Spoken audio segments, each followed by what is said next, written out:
আসসালামু আলাইকুম ভিউয়ার্স, আশা করি সবাই মহান আল্লাহ তাআলার অশেষ রহমতে ভালো আছেন এবং সুস্থ আছেন। আজকের ভিডিওতে খুবই মজাদার এবং পুষ্টিকর চিকেন ভেজিটেবল স্যুপের রেসিপি আপনাদের সঙ্গে শেয়ার করব। আর এই স্যুপটা বাসার বাচ্চা থেকে বড় সবাই খেতে পারবে। বিশেষ করে এই ঠান্ডা ঠান্ডা দিনে এই স্যুপটা খুবই মজার এবং খুবই উপকারী। তো আশা করছি ভিডিওটা আপনাদের ভালো লাগবে।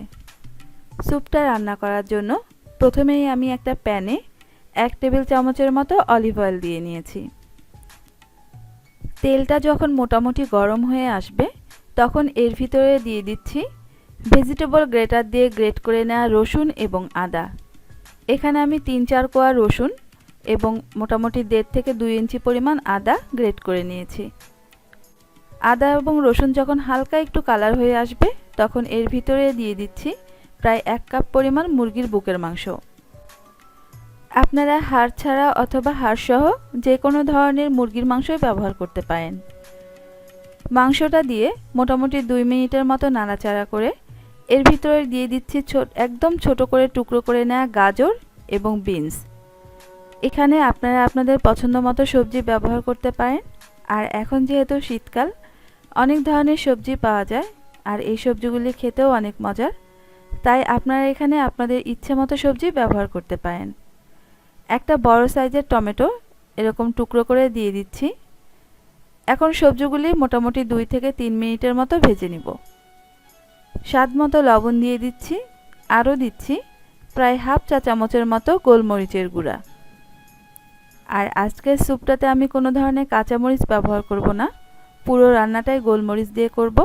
তবে আপনারা চাইলে আপনাদের ইচ্ছা অনুযায়ী কাঁচামরিচ দিতে পারেন। ঢাকনা দিয়ে ঢেকে দিচ্ছি মোটামুটি 5 মিনিটের মতো, যাতে করে সবজিগুলি মোটামুটি সেদ্ধ হয়ে যায়। আর এখন যেহেতু শীতকাল, আমাদের বাসার বাচ্চা থেকে বুড়ো সবাই মোটামুটি সর্দি কাশি কিংবা জ্বরে আক্রান্ত হয়ে থাকে, তাই এই সময়ে এই স্যুপটা খুবই উপকারী। এটা খেতে যেমন মজার, পাশাপাশি অনেক পুষ্টিও থাকে। 5 মিনিট পর ঢাকনাটা খুলে নাড়াচাড়া দিয়ে আমি প্রায় 3 কাপের মতো পানি দিয়ে দিচ্ছি। সবজিটা কিন্তু আমার মোটামুটি সিদ্ধ হয়ে গেছে, এই জন্য 3 কাপ পানি দিয়েছি। এখন আবারও ঢাকনা দিয়ে ঢেকে মোটামুটি 10 মিনিটের মতো রান্না করে নেব। ফিরে আসলাম 10 মিনিট পর। আমার সবজি এবং চিকেন খুব ভালোভাবে সেদ্ধ হয়ে গেছে।